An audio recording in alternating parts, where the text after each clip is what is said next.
To AP today news. Srikakulam జిల్లా ఇచ్చాపురం నియోజకవర్గంలోని Ichchapuram municipality AP municipal workers and employees union కార్మికులు బుధవారం నుండి సమ్మె బాట పట్టారు. ఈ మేరకు పట్టణంలో బస్టాండ్ వద్ద నుండి మున్సిపల్ కార్యాలయం వరకు ర్యాలీ నిర్వహించారు. ఈ సందర్భంగా సమ్మెలో ఉన్న కార్మికుల నాయకుడు రమేష్ పట్నాయక్ మీడియాతో మాట్లాడారు. సీఎం వైఎస్ జగన్మోహన్ రెడ్డి పంపు గతంలో ఇచ్చిన హామీలు నెరవేర్చాలని డిమాండ్ చేస్తూ సమ్మె బాట పట్టామని అన్నారు. అవుట్ సోర్సింగ్ ఉద్యోగులను రెగ్యులర్ చేయాలని, సమాన పనికి సమాన వేతనం ఇవ్వాలని, కార్ డ్రైవర్లకు కనీస వేతనం 18,500 ఇవ్వాలని డిమాండ్ చేస్తున్నామని అన్నారు.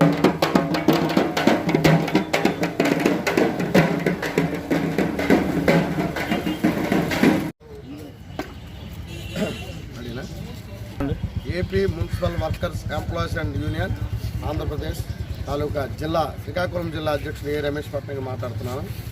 ఇవాళ గౌరవనీయులు ముఖ్యమంత్రి గారు ఆ రోజు అపోజిషన్లో ఉండేటప్పుడు స్వయంగా అసెంబ్లీ సాక్షిగా అవుట్ సోర్సింగ్ విధానంలో ఉన్న వాళ్ళకు కూడా సర్వీస్ చేయాలి, మేము గవర్నమెంట్ ఏర్పాటు చేస్తే ఖచ్చితంగా చేస్తామని ఆవేళ ప్రభుత్వానికి సవాల్ విసిరారు.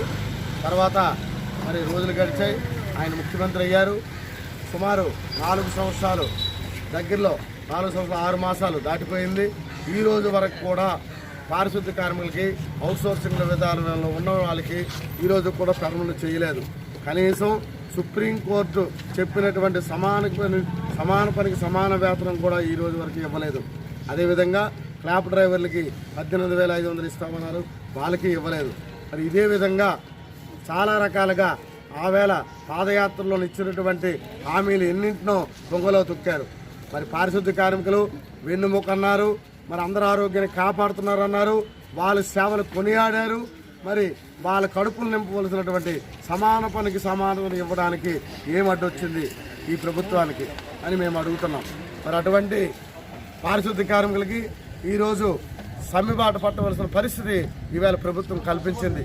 మరి గత 6 మాసాలుగా ఈ 4 డిమాండ్లపై ఎంతో పోరాటాలు చేశాం.